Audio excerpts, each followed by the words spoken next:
Mark సువార్త 10వ అధ్యాయం 17 నుంచి 31 వరకు ఉన్న లేఖనాలని మనం అందరం కూడా కలిపి చదువుకుందాం. పేజీ సంఖ్య క్రొత్త నిబంధనలో 41.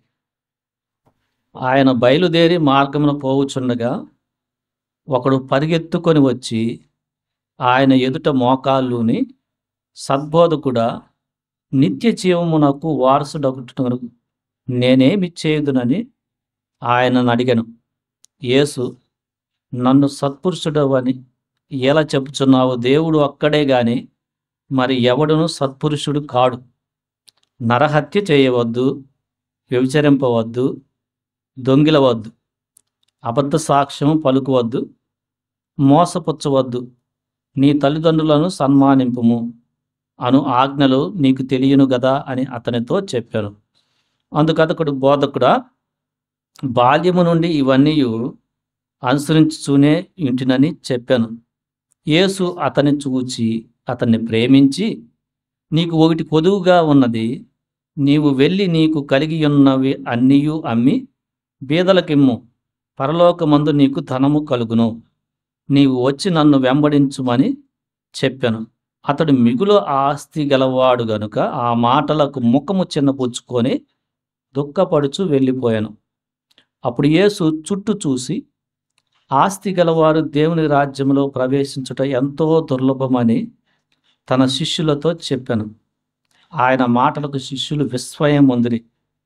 అందుకు యేసు తిరిగి వారితో ఇట్లనెను, పిల్లలారా, తమ ఆస్తి యందు నమ్మిక ఉంచువారు దేవుని రాజ్యంలో ప్రవేశించుట ఎంతో దుర్లభము. ధనవంతుడు దేవుని రాజ్యంలో ప్రవేశించుట కంటే ఒంటె సూది బెజ్జములో దూరుట సులభము.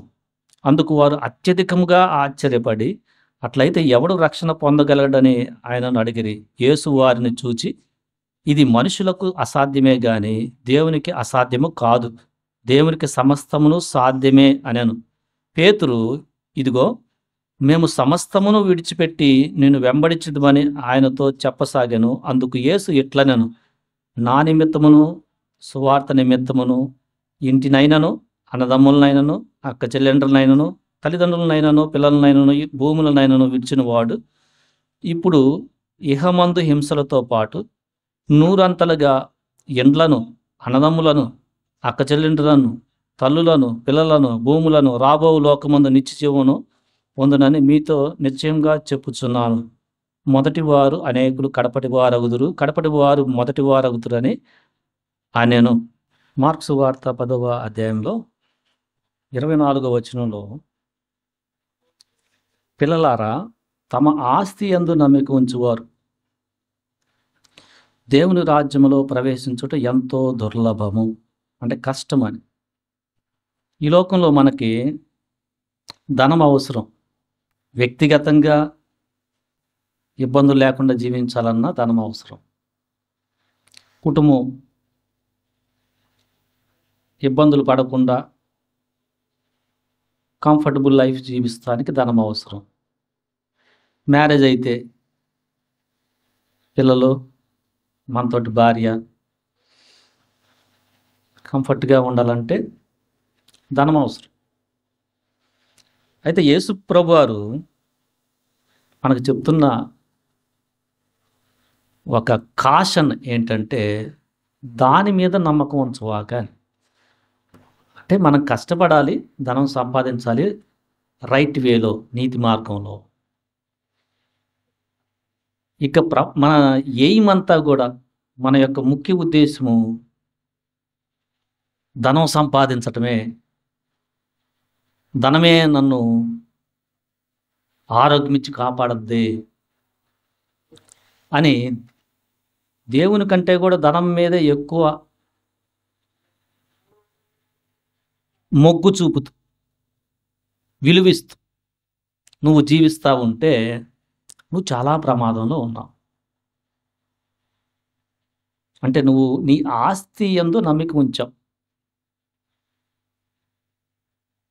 దేవుని లేఖనం చెప్తుంది, ఉగ్రత దినమందు ఆస్తి అక్కరకు రాదు. మనం చూడొచ్చు. 11వ అధ్యాయం, సామెతలు 11వ అధ్యాయం 4వ వచనం చదవండి.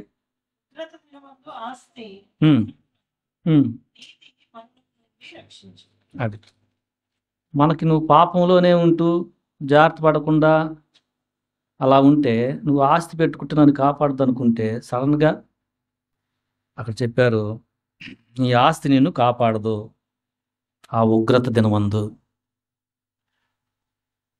నీతిగా ఉండటం చాలా ఇంపార్టెంట్ అనేది అక్కడ చెప్తున్నారు. నీతి మరణం నుంచి రక్షించాలి. మనం చదువుకున్న మార్క్స్ వార్తలో ఒక యవనస్తుడు వచ్చి యేసుప్రభు వారు మార్గంలో వెళ్తూ ఉంటే, సద్బోధకుడా, నిత్యజీవం పొందటానికి నేనేం చేయాలని అన్నాడు. మనం అక్కడికి వెళ్తాం. లేఖనాన్ని తీసి ఉంచండి. మార్క్స్ వార్త మనం చదువుకున్న లేఖనం 10వ అధ్యాయంలో యేసుప్రభు వారు, నన్ను ఎందుకు సత్పురుషుడు అంటున్నావు, దేవుడు ఒక్కడే కానీ ఎవడును సత్పురుషుడు కాడని తను సాత్వికత్వాన్ని చూపెట్టారు అక్కడ. నిజమే, దేవుని యొక్క మంచితనానికి సరి అయిన మానవుడు ఎవ్వరు కూడా లేరు. అది యేసుప్రభు వారి యొక్క స్టాండర్డ్.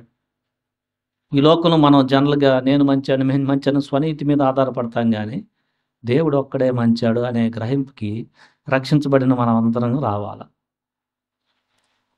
యేసుప్రభు వారు ఆయన అడిగిన ప్రశ్నకి చెప్తున్న సమాధానము, నరహత్య చేయవద్దు, వ్యభిచరింపవద్దు, 19వ వచనం, దొంగిలవద్దు, అబద్ధ సాక్ష్యం పలుకవద్దు, మోసపుచ్చవద్దు, నీ తల్లిదండ్రులను సమ్మానించు అనే ఆజ్ఞను నీకు తెలుసు కదా అన్నాడు.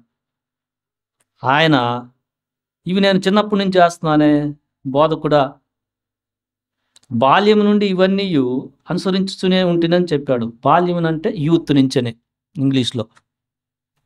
అక్కడ దాకా బాగానే ఉంది. 17వ వచనంలో చాలా రెస్పెక్ట్తో కూడా అడిగాడు. ఆయన ఎదుట మోకాళ్ళుని.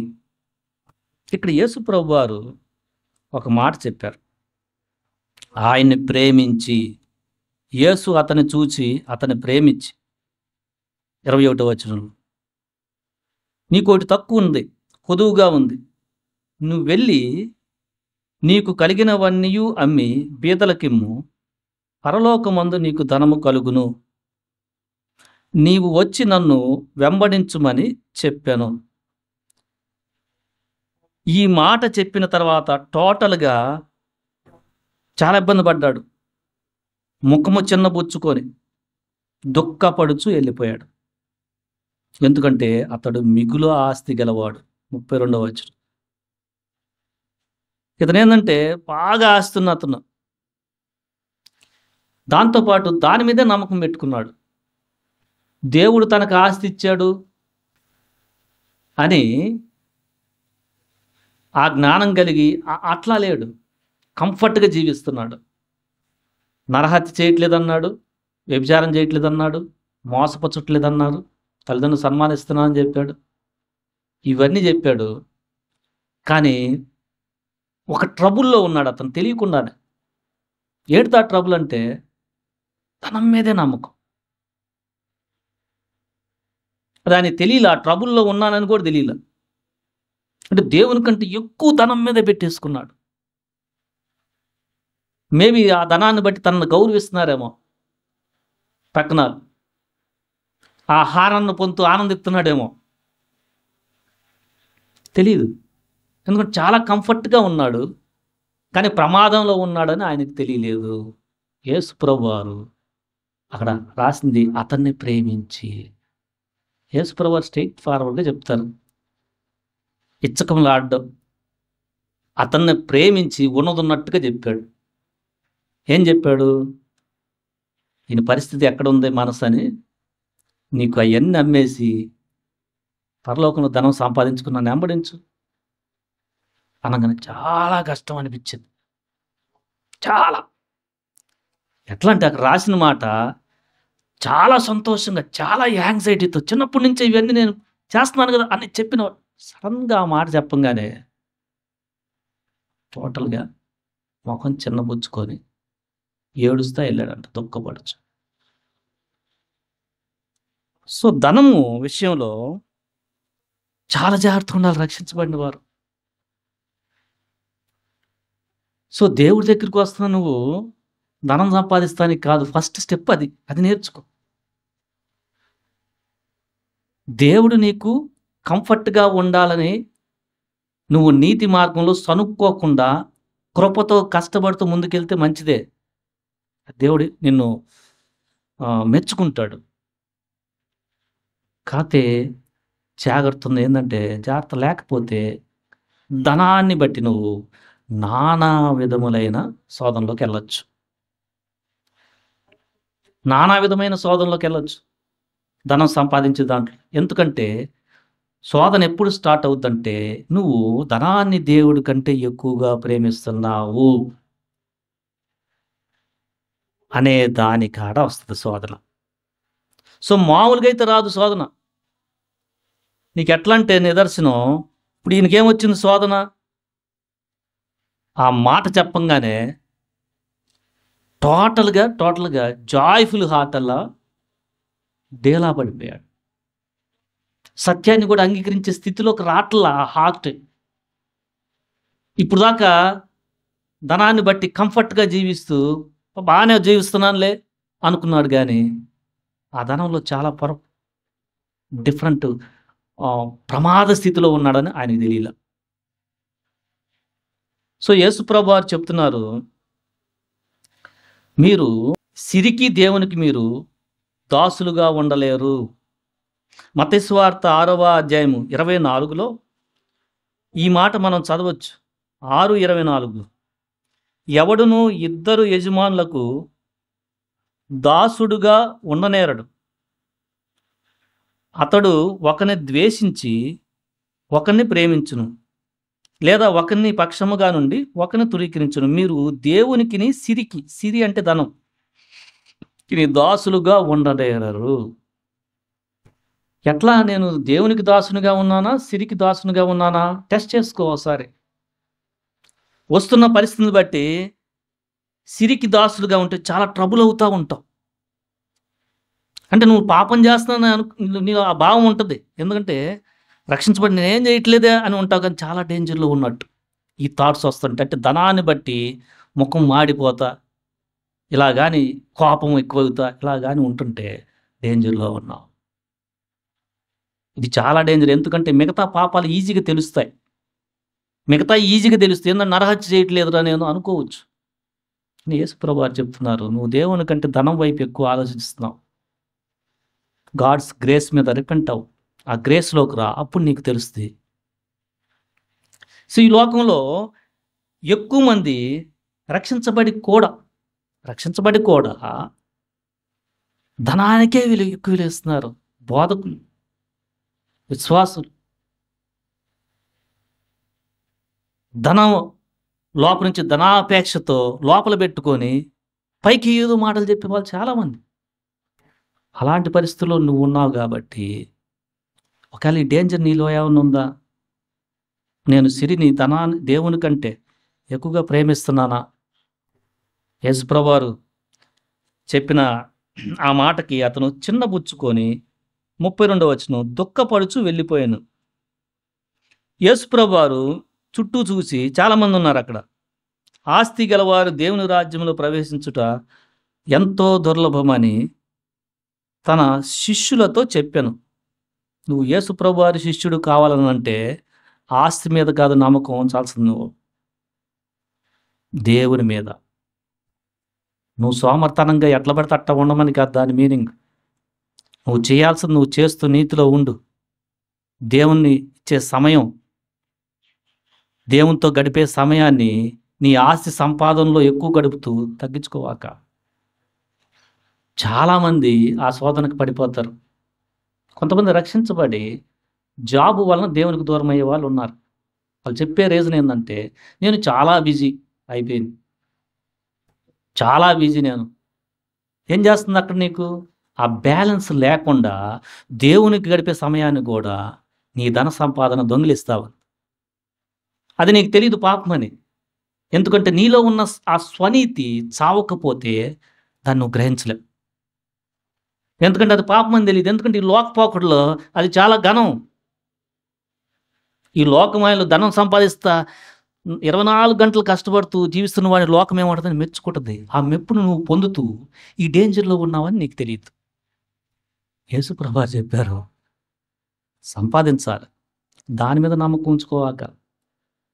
అది ఒకసారి రెక్కలొచ్చి సామెతలు 23వ అధ్యాయం 4 వచనం, ఐశ్వర్యము పొంద ప్రయాస పడకము, నీకు అట్టి అభిప్రాయం కలిగినను దాన్ని విడిచిపెట్టుము,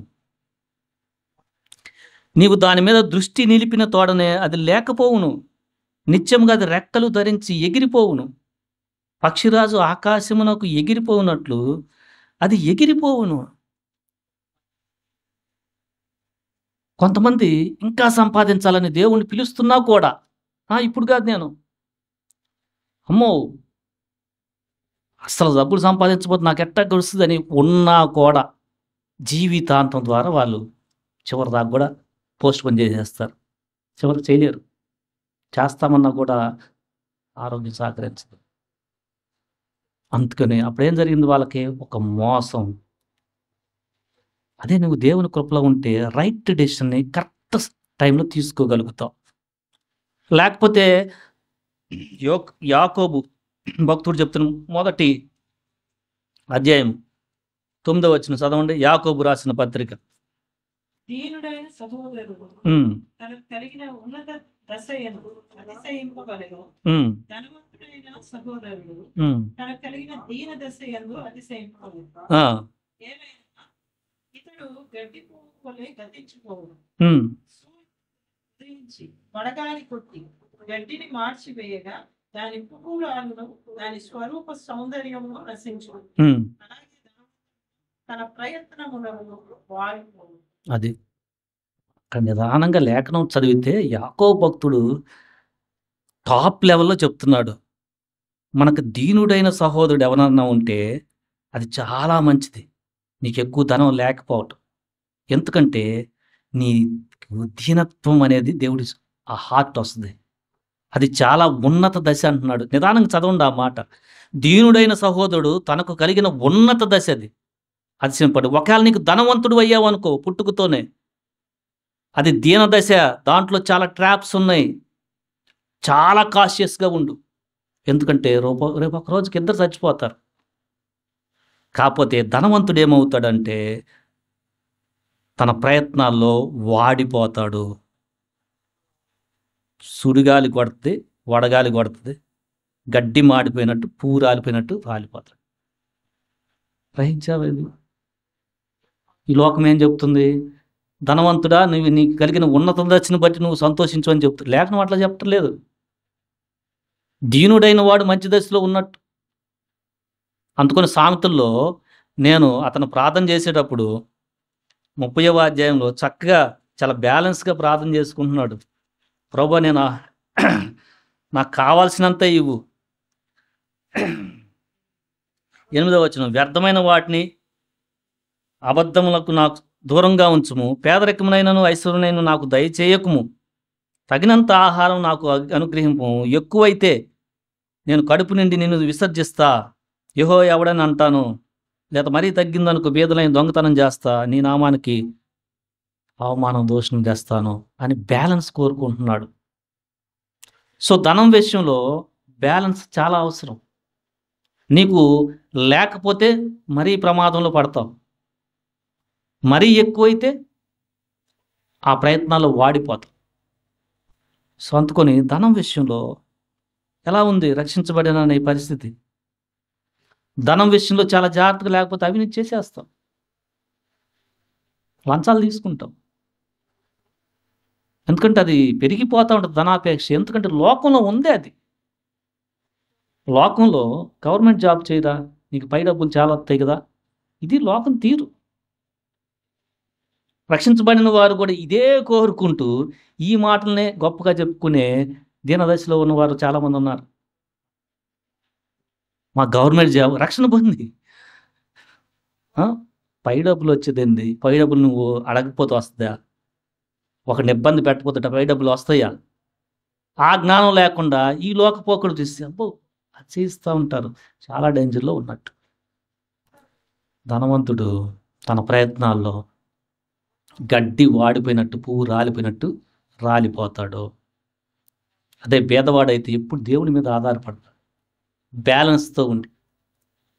ధనవంతుడైన మాత్రాన దేవునికి ఇచ్చే దాంట్లో ఎక్కువ అవుతాడని అర్థం కాదు. ఆ విధవరాలు మొత్తం వేసేసిందని ఉంది. కొంతమంది ధనవంతులు అసలు ఇచ్చే దాంట్లోనే ఉంటారు. చాలా ట్రబుల్ అవుతారు. ఇంకా దాంట్లో పడితే దానికి ఒక ఆశకి అంతం ఉండదు. అంత్య దినాల్లో తిమోతికి రాసిన పత్రికలు చెప్తున్నారు. ధనాపేక్షులు చాలామంది ఉంటారు. విశ్వాసులే వీళ్ళు. 2వ తిమోతి 3వ అధ్యాయంలో అంత్య దినాల్లో అపాయకైన కాలంలో వచ్చునని తెలుసుకొనుము. ఏలయనగా మనుషులు స్వార్థప్రియులు, ధనాపేక్షులు.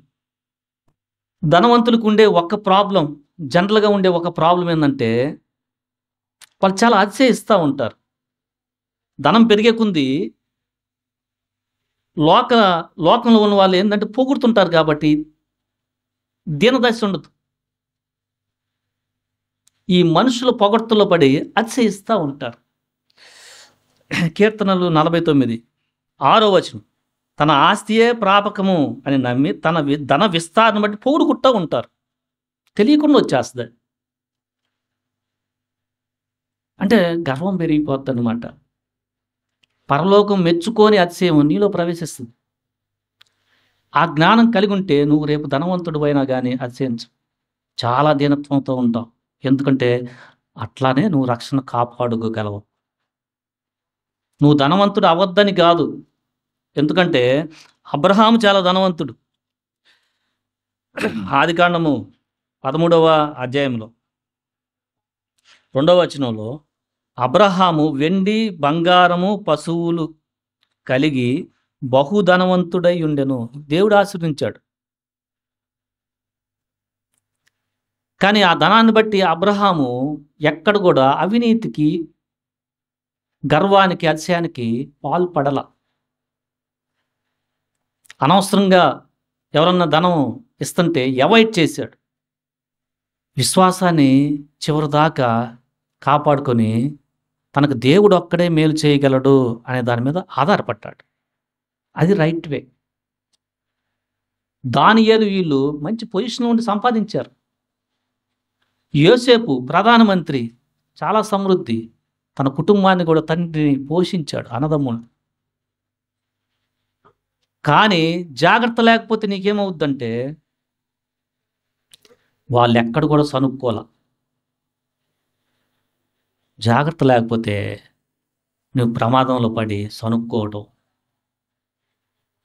ఇక కుటుంబంలో ఒకరికొకరు, భార్య భర్తలు, భర్త భార్య ఒకరికొకరు ఇబ్బంది పట్టు. ఆ ప్రమాదంలో పడద్దు. నీకున్న దాంట్లో తృప్తిగా కష్టపడుతూ రైట్ వేలో దేవుని మీద ఆధారపడుతూ ఎల్లు. చివరిదాకా విశ్వాసాన్ని కాపాడుకోవటం ఇంపార్టెంటు. అది ఇంపార్టెంట్. కానీ ధన సంబంధమైన విషయాల్లో ఎక్కువ మోపు చూపేవారు తిమోతికి చెప్తూ నానా విధములైన శోధనలో పడతారు. 6వ అధ్యాయంలో 9వ వచనం. ధనవంతులగుటకు ఆపేక్షించువారు శోధనలోను, ఉరిలోను, అవివేకయుక్తములను, హానికరములైన అనేక దురాశల్లోనూ పడుదురు. ఈ మాటను చాలా అట్టివి మనుషులను నష్టములోను, నాశనంలోను ముంచివేయును. ఎందుకనగా ధనాపేక్ష సమస్తమైన కీడులకు మూలము.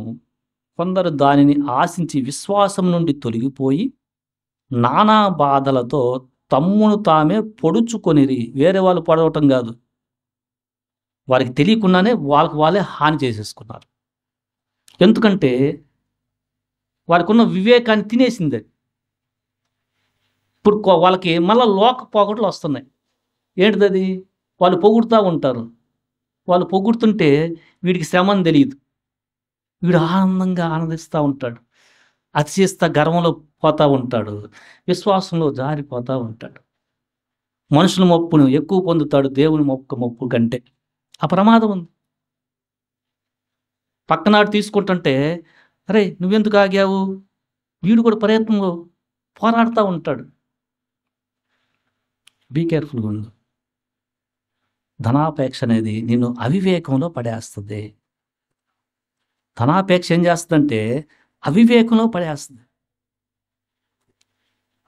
దాన్ని కాకుండా నిత్యము నువ్వు దేవుని యందు నమ్మిక ఉంచి, అంటే ఆస్తి యందు కాదు నమ్మకం, దేవుని యందు నమ్మిక ఉంచి నువ్వు చేయాల్సిన ప్రయత్నం చేస్తూ నువ్వు గడపాల్సిన సమయాన్ని దేవునిలో కొంచెం కొంచెం గడిపే దాంట్లో ఎక్కువ ఎళ్ళుకుంటా వెళ్తే, నువ్వు దేవుని యొక్క చిత్తాన్ని ఈ భూమి మీద చేయగలుగుతావు. లేకపోతే నీ ధనము ప్రయత్నంలో రాంగ్ రూట్‌లోకెళ్ళి చాలా కేర్‌ఫుల్‌గా ఉండండి. సమస్తమైన కీడులకు మూలం.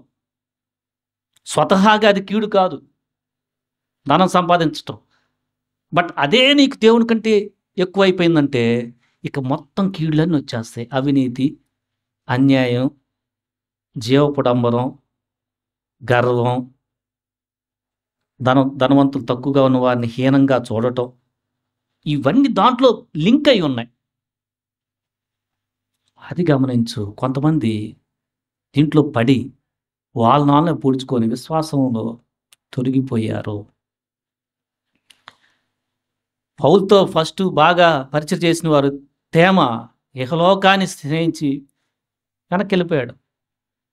ఎలా ఉంది నీవు రక్షించబడిన తర్వాత ధనం యొక్క యాటిట్యూడ్? సోమరిగా ఉండవాక. అది దేవుని చెప్తున్నాను. నువ్వు కష్టపడి సంపాదించు. కష్టపడటం అంటే దేవునికి ఇవ్వాల్సిన సమయాన్ని ఇచ్చి కాదు. మనకు స్టాండర్డ్‌గా రోజుకి 8 గంటలు. అది కరెక్ట్‌గా చేస్తే తర్వాత వెంటనే దేవుని మన థింకింగ్ ఇది టెంపరరీ. మళ్ళా దేవుని దగ్గరికొచ్చేయాలా? కొంతమంది అట్లా కాదు. ఆస్తి సరిపోదు. ఇంటికొత్తారు. ఎట్లా పెంచాలా? ఏం చెయ్యాలా? అది చెయ్యాలా? ఏ షేరుల్లో పెట్టాలా? అది చెయ్యాలా? ఏ క్రెడిట్ కార్డ్ తీసుకొని అనవసరం నేను మేనేజ్ చేస్తూ ఉండాలా? ఇవి వాళ్ళ పిక్చర్స్. పాకెట్లు నానా విధమైన అప్పుల్లో చిక్కుకుంటారు. తెలియని ప్రమాదం పడిందంటే. చాలామందికి జ్ఞానం లేదు. పాకెట్లు అనమాట. అరే వాళ్ళు అతిశయించేది ఏంటంటే, వాళ్ళు అతిశయిస్తుంది నా జీతాన్ని బట్టి 3 లక్షలు ఇస్తున్నాడు క్రెడిట్ లిమిట్. ఇదే అతిశయం. దానికి ఏముంది? భక్తికి లింక్ ఉందా? నువ్వు ఎక్కువ తీసుకునే కొలది అనవసరమైన ట్రాప్‌లో పడి కట్టలేని స్థితికి వెళ్ళిపోతావు నువ్వు. చాలామంది తెలియదు. వాడు అతిశయించే ఈ లోకం వాళ్ళు చెప్పుకుంటారు కదా! వాడు 5 లక్షలు తీసుకుంటే నేను 6 తీసుకున్నా. ఇదే ధనంలో అంత డేంజర్ ఉంది. నీకు సరిగా తెలియకపోతే నో. నువ్వు ఎవరికన్నా ఇచ్చే దాంట్లో కూడా ఉన్నా కూడా ఇవ్వవు.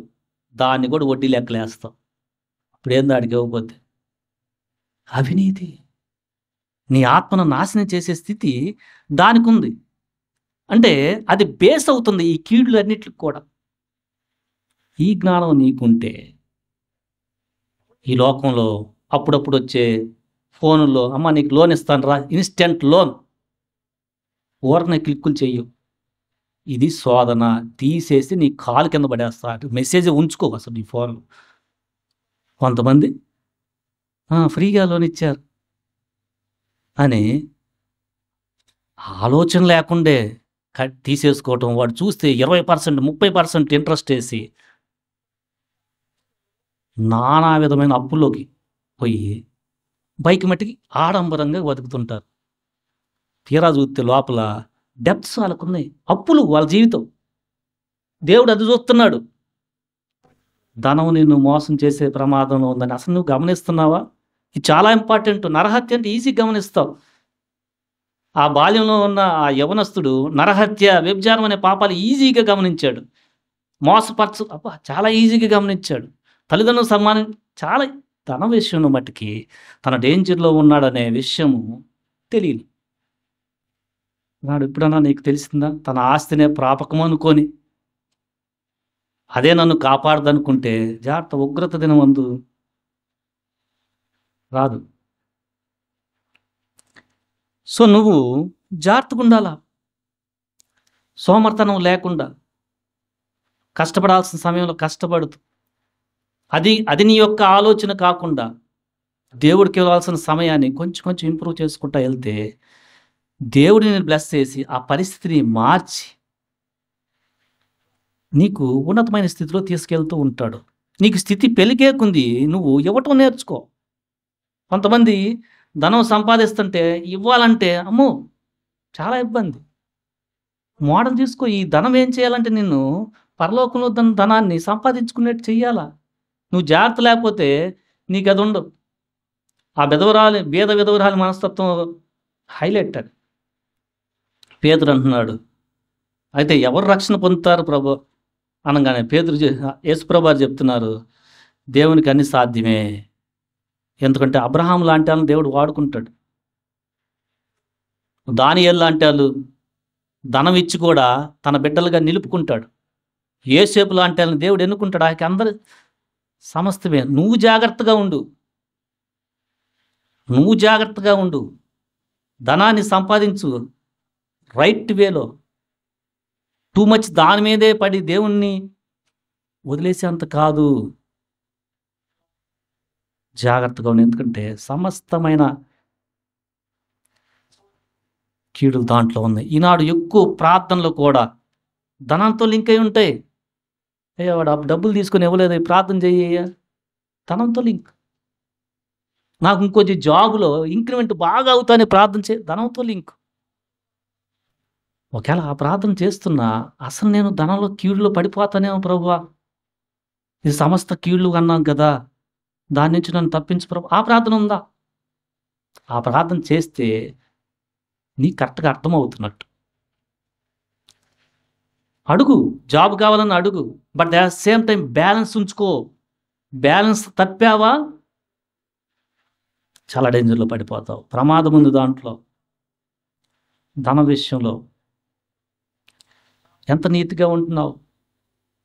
ధన విషయంలో ఎంత సున్నితంగా రెస్పాండ్ అవుతుంది నీ మనసు? ధన విషయంలో చాలా జాగ్రత్తగా లేకపోతే నువ్వు పొరుగువాడిని ప్రేమించలేవు, ఇబ్బంది పెడతా ఉంటావు, వాడికి ఇవ్వాల్సింది ఇవ్వలేక. దేవుని కమాండ్మెంట్స్ రెండవది, మొదటి దానికి దేవుని ప్రేమించాలి, రెండవది నిన్ను కూడా నీ పొరుగువాడిని ప్రేమించాలా. నువ్వు ధనంలో జాగ్రత్త లేకపోతే లెక్కలేసుకుంటే గవర్నమెంట్కి కూడా కట్టాల్సింది కట్టలేవు ఉంచుకొని. ఎందుకంటే ఇప్పుడే కడితే ఏమవుతుంది, నా వడ్డీ పోద్ది కదా అని దగ్గర దాకా పెడతావు. చాలా లెక్కలు కొంతమందికి చాలా పెయిన్, చాలా డెప్త్గా ఆలోచిస్తుంటారు. నేను ఇప్పుడైతే ఎందుకు అంత దగ్గర దాకా పోయి చేస్తా. అప్పుడప్పుడు అలా ఇవ్వు, కానీ ఎప్పుడు అదే థాట్లో ఉన్నావా చాలా ప్రమాదంలో ఉన్నావని అర్థం. అంటే నువ్వు ప్రతిదీ కూడా దానికి లింక్ పెట్టుకొని ఆలోచించే ప్రమాదంలో ఉండవచ్చు. కొన్నిసార్లు లేకపోతే దగ్గర దాకా ఉంచుకో, అప్పుడప్పుడైనా ఉంచుకో. కానీ ఎప్పుడు కొంతమందికి ఇదే ఆలోచన, ముందే కట్టేస్తే ఎందుకు? బ్యాలెన్స్గా ఉండు. ఎందుకంటే దేవుని వాక్యం చెప్తుంది, నువ్వు సోమరిపోతువై ఇంట్లో వాళ్ళని పోషించలేని స్థితిలో ఉంటే అసలు విశ్వాస త్యాగము చేసిన వాడవు నువ్వు. ఎందుకంటే ఆ విషయంలో ధనం చాలా అవసరం. 1 తిమోతి 5:8, ఎవడైనాను స్వకీయులను విశేషంగా తన ఇంటి వారిని సంరక్షించకపోయిన ఎడల వాడి విశ్వాసం త్యాగం చేసిన వాడై అవిశ్వాసి కన్నా చెడ్డవాడై ఉండును. కుటుంబాన్ని పోషించుకుంటానికి ధనం అవసరం. బట్ ఆ ధనాన్ని ఇప్పుడు నీకు తెలిస్తే రైట్ వేలో ఎలా వెళ్తావు? తొందరపడ్డావా అవినీతిలో వెళ్తావు. అశ్రద్ధ చేసావా సోమరివాడివై కుటుంబాన్ని పోషించిన స్థితిలోకి వెళ్తావు. ఈ బ్యాలెన్స్ కలిగి ఉండు నువ్వు. దేవుడు నిన్ను ఆశీర్వదించి బ్లెస్ చేస్తే ఫస్ట్ దేవునికి కృతజ్ఞతాస్తుతులు చెల్లించు. కొంతమంది ఇంకంతే దాంట్లో పడిపోతారు, అంటే అతిశయం. ఇవన్నీ కూడా దేని బట్టి లింక్ అయి ఉందంటే ధనాన్ని బట్టి. ఈ లోకంలో ఉన్నవారు ధనవంతుల్ని పొగుడుతారు. దేవుని వాక్యం చెప్తుంది, ధనవంతులారా మీకు శ్రమ. చాలా డిఫరెంట్గా చెప్తుంది. ఇందా చదివారు యాకోబు పత్రికలో, ధనవంతుడు తన దీనదశని బట్టి జాగ్రత్తగా ఉండాలి. మనకి ధనం పెరిగితే కొంచెం రెస్పాండ్ అవ్వాలి, అవసరమైన వారికి ఆదుకునేట్టుగా మనం ఉండాలి. ధనాన్ని నమ్ముకోకూడదు. ధనాన్ని నమ్ముకోవటం అంటే, ఆ నమ్ముకోవటం అనే పదానికి బ్రాడ్ వేలే తెలుసుకో, సోమర్తనం కాదు. తనాన్ని నమ్ముకోవద్దంటే. నువ్వు కష్టపడాల్సింది కష్టపడు. విత్ ఫెయిత్, విత్ రైట్‌ఫుల్ వే. కొంచెం లేట్ అవుతది. లేట్ అయినప్పుడు సనుగుడు వస్తుందేమో చూసుకో. ఆ సనుగుడు రావటం అంటే నీ భక్తి రియాలిటీ. ఎందుకంటే యేసుప్రభు వారి నీతిని బట్టి నువ్వు ఆకలి దప్పులు కొన్నిసార్లు పొందుతావు. అంటే రైట్ వేలో ఉన్నట్టు. అలానే నీతిని దాంట్లో కంటిన్యూ చేయటంలో వదలవాక. నీకు బ్లెస్సింగ్ తొందరలో ఉందని అర్థం. నువ్వు వెనక్కయ్యి సనుగుడయ్యి అట్లా కదా ఆ జంక్షన్‌లో చేయాల్సింది. దేవుని యందు నమ్మకం ఉంచి ముందుకెళ్ళు. అప్పుడు నీకు బ్లెస్సింగ్స్ తెలుసు. అక్కడ గర్వపడవాక మనం. పాత స్థితిని ఎరుగు. అప్పుడు నీకు కృతజ్ఞతాస్తుతులు చెల్లిస్తావు. నెక్స్ట్ ఇంకో బ్లెస్సింగ్‌కి వెళ్తావు. ఆ స్టేజ్‌లో ఇవ్వటం మొదలు పెడతావు. ఓకే. ఇచ్చేసాడు కదా! 100 కాదు. హెల్ప్ ఇచ్చు. అది రైట్ యాటిట్యూడ్. నువ్వు అప్పు చేసి ఎక్కడ కూడా విపరీతమైనయి కొనేయవాక. కొంతమంది అప్పు చేసి పప్పుకూడు. ఈ లోక పోకడలు నేర్చుకొని చాలా చాలా డాంబికంగా ఉంటారు పైకి. అమ్మ చూపెట్టి ఏంటి నీది పరిస్థితి అంటే అప్పులోడు వచ్చి అడుగుతాడు. కొన్నాళ్ళకి అక్కడ ఆ ఇంట్లో వినపడతా ఉంటాయి. ఏంటిది అంటే అది. అట్లా డాంబికాలు చేయవాక. నీకున్న స్థితిని బట్టి ఎలా నేను తృప్తిపడి ఉండాలి. రేపు వస్తే కొంచెం నా యొక్క లివింగ్ క్యాపబిలిటీ ఎంత వాటికి పెంచుకోవాలి. మొత్తం వాడేయటం వెంటనే కాదు. ఎంత వాటికి పెంచుకోవాలి. ఎట్లా ఇవ్వటం దాంట్లో అది నేర్చుకో. లేకపోతే ధనంలో చాలా కీడు దాగుంది. చాలా కీడు దాగుంది. ఇప్పుడున్న సిస్టమ్స్‌లో చాలా, చాలా కీడు. కొంతమంది ఈ యొక్క కీడులో ఉన్నామనే తెలుసుకోకుండా ఆ కీడుతోనే నాశనమైన వాళ్ళు ఉంటున్నారు. ఇన్‌కమ్ ట్యాక్స్ వాళ్ళకు పట్టుబడి. ఎందుకంటే జీతం పెరిగే కొంది ట్యాక్స్ 10% కట్టడం అంటే వాళ్ళకి చాలా భారంగా ఉంటది. ఏంది నేనెంత కట్టాలా? ఎక్కడొస్తుందంటే ఆల్రెడీ దాంట్లోనే ఉన్నారు. సడెన్‌గా ఒకరోజొచ్చి వాళ్ళతో పట్టుబడి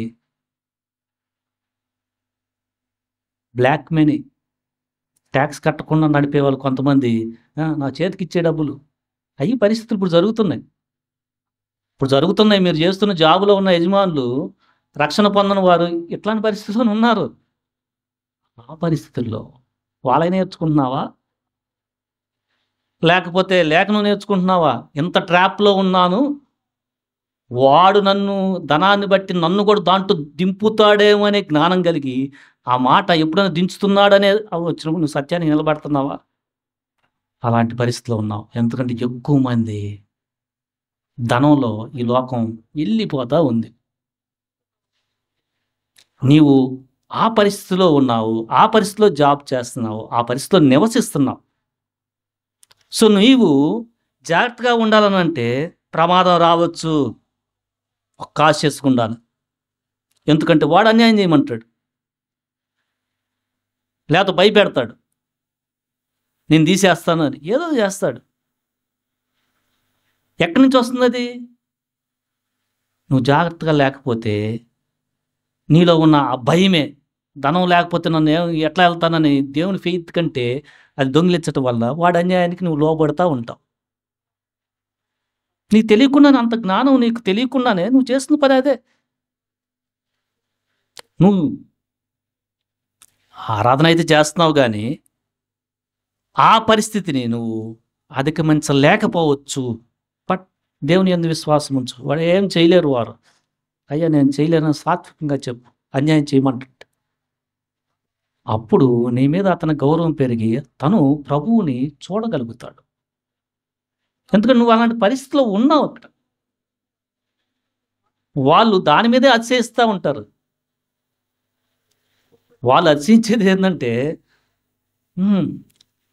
ఇప్పుడు మా బిల్లు ఇవ్వమ్మా, కట్టిన దానికి బిల్లు ఇవ్వమంటే కొంతమంది ఎవరు?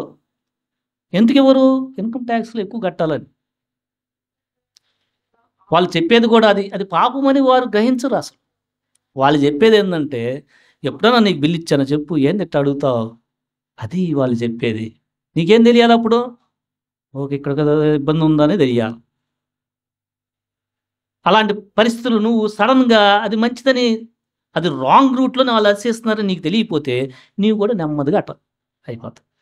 నీకు ఆ జ్ఞానం ఉండాల. వాళ్ళని పోరాడమని కాదు, జాగ్రత్తపడు. వాళ్ళ పట్టుకుండి అలా ఓకే, నేను ప్రార్థన చేస్తాను, అది వాళ్ళు. బట్ నిన్ను కూడా ప్రేరేపిస్తుంటే బీ కేర్‌ఫుల్‌గా. నువ్వు దానికి లొంగి అలానే జీవిస్తా ఉన్నావంటే, నువ్వు దేవుని కంటే ధనానికి ఎక్కువ భయపడుతున్నావని అర్థం. Come to reality. రియాలిటీకి రా. దేవుడు నీకు మేలు చేస్తాడు.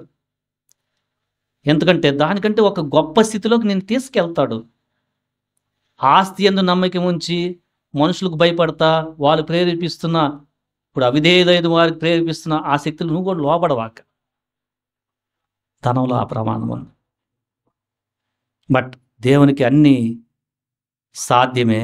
నువ్వు సత్యంగా ఉంటే నిన్ను బ్లెస్ చేసే విధానమే మార్పు. అఫ్కోర్స్ తొందరపడవాక, ఏంటి రావట్లేదని సనుగుడిలో పడవాక. నువ్వు చేయాల్సిన హార్డ్ వర్క్ చేస్తూ ఉండు. దేవుని యందు విశ్వాసం ఉంచి నువ్వు చేయాల్సిన జాబ్ అప్లై చేస్తూ ఉండు. తన్నుకొని వస్తావు ఒకసారి. నువ్వు చేయాల్సింది చేయకుండా ఉండవాక, చేస్తూ ఉండు. ధనం విషయంలో చాలా జాగ్రత్త. అది సంపాదించటం కీడు కాదు, కానీ దాన్నే నమ్ముకోవటం కీడులో పడేస్తుంది. మిగతా కీడులన్నీ మొదలవుతాయి. నువ్వు దేవుని కంటే ధనాన్ని ఎక్కువగా ప్రేమిస్తే, ధనాన్ని బట్టి ఈ లోక ప్రజలు చేస్తున్న పాపాల్లో నువ్వు కూడా భయపడి దాంట్లో పాల్పడు, ప్రమాదంలో ఉంటావు. కేర్ఫుల్గా ఉండు. యేసుప్రభు వారు ఆ యవనస్తుని ప్రేమించి, నీకోటి తక్కువగా ఉందయ్యా, నీకున్న ఆస్తిని మొత్తం పేదలకు ఇచ్చేసి నన్ను వెంబడించు, పరలోకంలో ధనాన్ని సంపాదించుకున్నంటే చాలా ట్రబుల్ అయ్యాడు. నీ జీవితంలో ఈ యొక్క వాక్యాన్ని ఎలా లింక్ చేసుకోగలుగుతున్నావు? నీ కుటుంబంలో వచ్చే ధన సంబంధమైన విషయాల్లో దేవుని పట్ల సనుక్కోవటం ఇది ఎక్కువైపోతుందా? ఇది చిన్నబుచ్చుకోవటం అంటే అదే. చిన్నబుచ్చుకోవటం అంటే ఏం లేదు, ఇండైరెక్ట్గా ఇంకా ట్రబుల్ అయిపోతాం అనమాట. చాలా ట్రబుల్ అయిపోతాం. అలా ఉంటే రిపెంట్ అవ్వు. ప్రభు నీకు కృపిస్తాడు. ఆ స్థితి నుంచి నువ్వు చేసేది విశ్వాసంతో చేస్తూ ఉండు. దేవునికి ఎక్కువ సమయం ఇంకొంత ఎక్కువ గడుపు, ఇంకొంత ఎక్కువ ప్రార్థనలో గడుపు. అప్పుడు దాన్ని భరించే శక్తి వస్తుంది. నువ్వు చేయకుండా ఈ విపరీతమైన ఆలోచనలు పడి చేయాల్సింది చేయకుండా ఉండలేవు. ఫెయిత్తో చేసి ముందుకెళ్ళిపోతూ ఉంటావు. అప్పుడు దేవుని బ్లెస్సింగ్ చూస్తావు. ఆ పరిస్థితిని బట్టి నువ్వు ఎలా గమనించగలుగుతావు అంటే, ఈ జీవితంలో నాకు ధనం కాదు ముఖ్యం. ఒకవేళ ఇచ్చినా నీకెవరు గుర్తొస్తారంటే, ధనాన్ని బట్టి మోసగింపుతో ఈ లోకంలో చెడిపోయిన వాళ్ళను నువ్వు పోటీగా తీసుకో. అసలు యోసేపు ఏంటిది, దానియేలు వాళ్ళు ఎట్లా క్యారీ అవుట్ చేశారు అంటే, ధనం వచ్చినా కూడా భయభక్తులు దేవుని యందు ఎలా నిలిపారు అనేది నీకు అర్థమవుతుంది. లేకపోతే మళ్ళీ అక్కడికి వెళ్ళిన తర్వాత కూడా ధనంలో పడి, దేవుడు నన్ను మళ్ళీ బ్లెస్ చేసాడబ్బా అని తెలియని పాపంలో చిక్కుని అలా జీవించే ప్రమాదం ఉంది. బీ కేర్ఫుల్గా ఉండు. నువ్వు విశ్వాసం అని చెప్పుకుంటుంటే ముఖ్యంగా నీ కుటుంబంలో గడుపుతానికి కష్టపడు. సోమరిగా ఉండవాక. సోమరిగా ఏం చేయకుండా ధనం కాదని అనవాక. అది కాదు. ముందు నువ్వు కుటుంబాన్ని గడుపుతున్నావా, అది ఇంపార్టెంట్. అది కీడు కాదు, అది నీ బాధ్యత. బాధ్యతను విస్మరించావా, విశ్వాసం కంటే ఘోరం నువ్వు. ఆ తర్వాత ధనం సంపాద విషయంలో సనుగుడు వచ్చే ప్రమాదం ఉంది. Okay, be careful. ఈ కీడు ఎక్కడి నుంచి వస్తుంది? ధనం. ఓకే, జాగ్రత్త. ప్రభువా నాకు కృపివ్వు. బట్ చేయాల్సింది చేస్తూ ఉండు. అప్లై చేస్తూ ఉండు. కష్టపడుతుంది దేవుని బట్టి కష్టపడు. దేవునికి దూరం అయ్యేంత కాదు.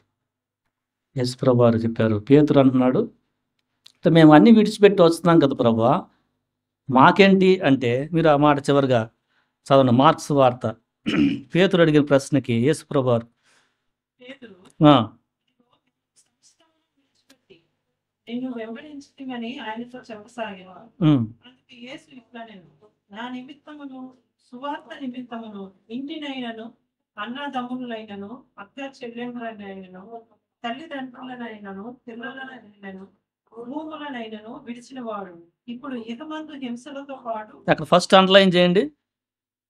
భూములైన ఒకవేళ నువ్వు విడిచావనుకో యేసుప్రభు వారి సువార్త నిమిత్తం, ఇక్కడ ఇచ్చిన దాంట్లో ధనానికి సంబంధించిన అదిలా కనిపిస్తుంది కదా. భూమి అంటే ధనాన్ని కూడా పక్కన పెట్టేశాడు. ఏం చెప్తున్నారు యేసుప్రభు వారు 30? ఇప్పుడు ఇహమందు హింసలు వస్తాయి. బట్ అదే కాదు, అక్కడ ఆగిపోదు. నూరంతలుగా ఇండ్లు, అన్నదమ్ములు, దేవుళ్ళు